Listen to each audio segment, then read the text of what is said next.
teman-teman itu nggak perlu lagi menunggu ujian JLPT yang hanya terjadi 2 kali setahun dengan soalnya yang membimbangkan sekali begitu ya. Action minasan konnichiwa, Pao desu.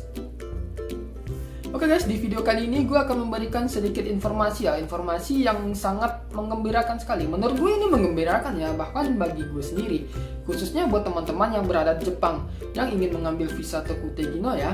Nah, informasi yang gue sampaikan ini adalah informasi tentang ujian JFT yang diadakan di Jepang. Gue baru dapat informasi kalau di Jepang itu sekarang sudah diadakan ujian JFT ya. Tidak hanya di negara-negara luar saja seperti Vietnam, Indonesia, Thailand, Kamboja, dan lainnya. Tetapi sekarang di Jepang pun sudah mengadakan ujian JFT. Jadi buat teman-teman yang misalnya sekiranya ragu atau tidak lulus di ujian JLPT yang kemarin, jadi teman-teman sekarang udah ada kesempatan ya untuk mengambil ujian JFT supaya teman-teman itu bisa mengambil visa Tokute Gino.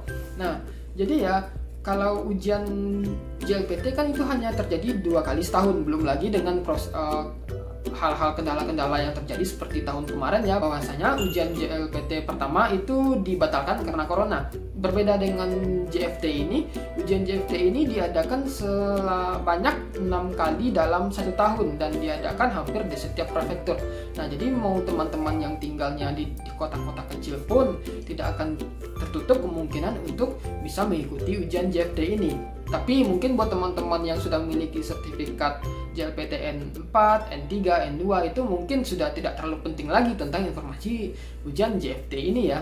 Tapi buat teman-teman yang belum punya, ini adalah informasi yang sangat menarik sekali. Nah, seperti yang teman-teman ketahui ya, untuk mengambil visa Tokute Gino itu ada 2 syarat ya.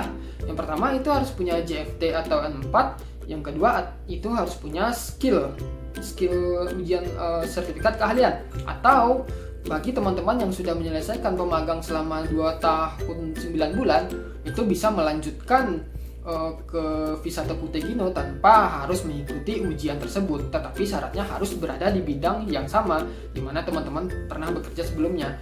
Nah, jadi ya buat teman-teman yang sekarang mungkin dengan menggunakan status pemagang atau ryugakusei begitu ya, yang ingin menggunakan visa Tokute Gino, teman-teman itu nggak perlu lagi menunggu ujian JLPT yang hanya terjadi 2 kali setahun dengan soalnya yang membimbangkan sekali begitu ya. Jadi teman-teman sekarang udah punya kesempatan ya untuk mendapatkan ujian JFT itu di kota-kota di mana teman-teman tinggal, karena hampir di setiap prefektur itu akan dilaksanakan.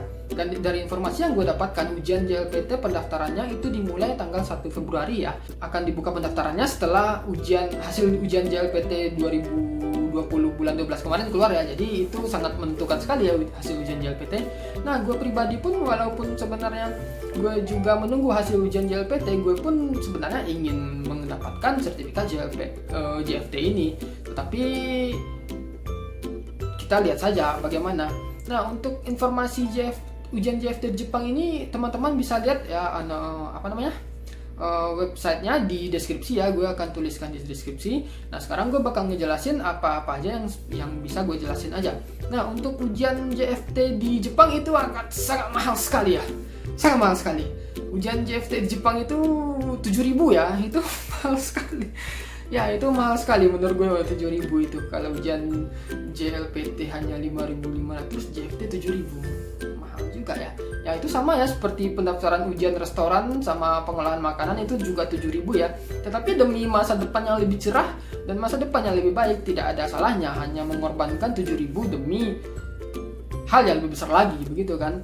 Nah, jadi ya untuk ujian JFT yang ada di Jepang ini, gue bakal cari informasinya lebih lanjut. Gue bakal coba update terus informasi tentang ujian JFT ini kapan-kapan saja jadwalnya. Nah, jadi ya sekian ya informasi yang bisa gue sampaikan kepada teman-teman. Informasi yang cukup menggembirakan sekali. Jadi kalau seandainya teman-teman punya pertanyaan, silahkan tulis aja di komen ya. Gue bakal jawab sebisa mungkin. Dan terima kasih sudah nonton video ini sampai habis, dan sampai ketemu di video berikutnya. Kak.